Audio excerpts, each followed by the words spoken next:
गतिशील जीवाणु कोशिका को नर युग्मक कहा जाता है।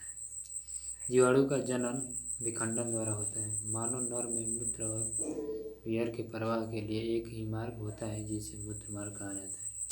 लैंगिक प्रजनन विविधता अधिक उत्पन्न होती है। एस्ट्रोम की मदद से टेस्टिस के तापमान को नियंत्रित किया जाता है।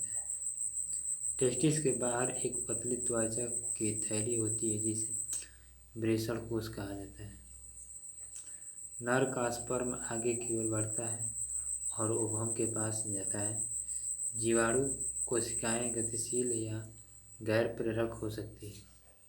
अगर मोटिवेट है तो उनके सेल की दीवार से पतले फिलामेंट एक्सटेंशन होते हैं जिन्हें फ्लैगेला कहा जाता है।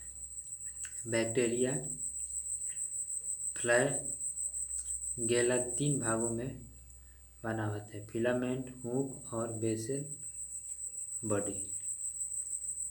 फिलामेंट सबसे लंबा हिस्सा है और कोशिका की सतह से बाहर तक फैला हुआ है। उसके बाद देखिए, गोलाकार दर्पण की वक्रता केंद्र उस खोखले गोले का केंद्र होता है जो गोलाकार दर्पण का एक भाग होता है। दर्पण का मध्य बिंदु ध्रुव कहलाता है।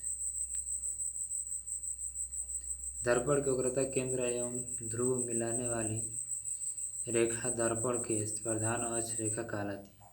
उत्तल एवं अवतल दोनों ही किसी गोले के कटे भाग होते हैं। उस गोले का केंद्र दर्पण का केंद्र होता है। ए बार वक्रता केंद्र त्रिज्या बटा में 2 होता है। एक गोलाकार दर्पण एक खोखले गोले का एक हिस्सा है जिसका एक पक्ष परावर्तक होता है और पक्ष एक अपारदर्शी होता है। 2 प्रकार के गोलाकार दर्पण हैं, पहला अवतल दर्पण, दूसरा उत्तल दर्पण। अवतल दर्पण जिसके परावर्तक सतह उस गोले के केंद्र की ओर होती है जिसका दर्पण एक भाग होता है। उत्तल दर्पण जिसकी परावर्तक सतह उस क्षेत्र के केंद्र से दूरी होती है जिसका दर्पण एक भाग होता है।